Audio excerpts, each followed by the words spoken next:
I know what happens after you die. I take your family into a quiet room with Kleenex, and then I say the word dead.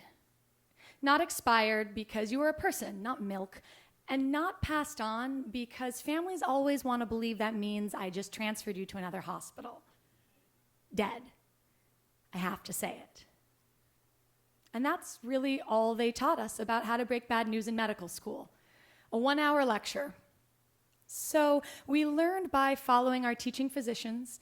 It was a sort of theater of the bereaved. We were their constant audience as we lurked in doorways and patient bedsides and the hospital ER, noting how soft they made their voices. When did they pat someone on the back? How much technical jargon did they use before getting to the word dead? When you're training to become a doctor, they don't really teach you about death. They teach you how to prevent it, how to fight it, how to say it, not how to face it. So on one of my first nights as a teaching physician in the ER, as we worked on the body of a 16-year-old boy who had 8 bullet holes in his abdomen and his chest, we did so brusquely, almost angry at the body. I mean, we had to win. We had to win. But we lose his blood pressure and then his pulse, but he's 16. So I perform a trauma Hail Mary. I grab a 15-blade scalpel and I make a deep incision from the nipple all the way down to the bed. Only other doctors and maybe a few serial killers know how profoundly surreal this feels. And then I grab the scissors and I cut through the intercostal muscles. I take the rib spreaders, I put them between the ribs, and I crank his chest open. There's a huge gush of blood, and then this moment of stillness, like the second after a lightning strike. I mean, even his blood smells metallic, like ozone.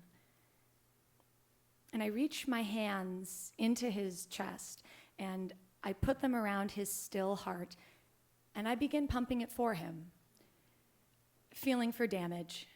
And then I slide my fingers down the length of his aorta, and it is so riddled with holes that the frayed pieces just disintegrate in my hands.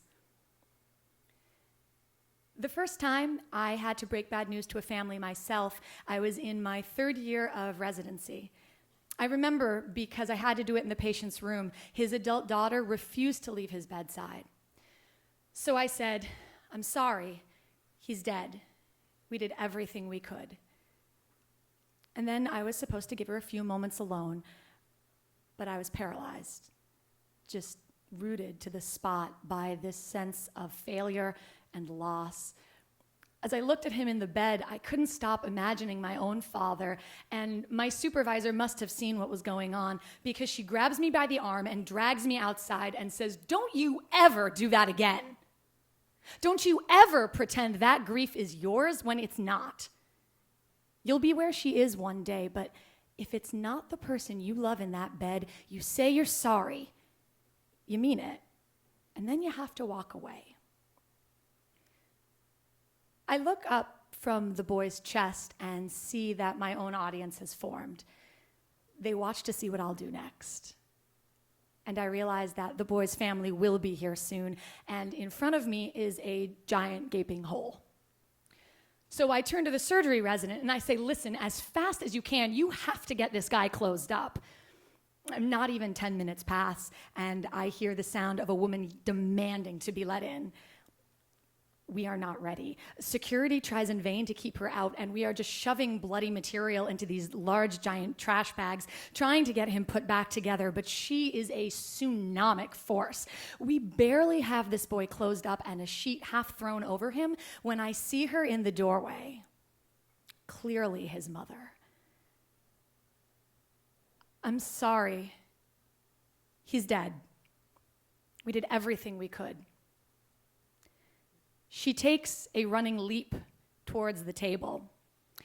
At the head of the bed, one of the nurses sees that a large needle is still attached to the thread holding him together, and she plucks it off the table just before his mother lands on top of his body, trying to protect it with her own. Thank God he holds together. She starts keening. It's a terrible sound. "I'm sorry. He's dead. We did everything we could. She slides off the body, and I see her take his fingers against her mouth for just a moment before pressing them against her cheek. I start to leave the room as soon as the social worker enters, motioning for everyone to follow me out. And then I go to see the next patient without a moment's break, because there are 40 people in the waiting room who all want immediate attention, and they don't know that I can still feel the boy's heart in my hands like an anchor. But if I don't put it down now, I might never remember that forward is the only way. One day, that grief will be mine, but not tonight.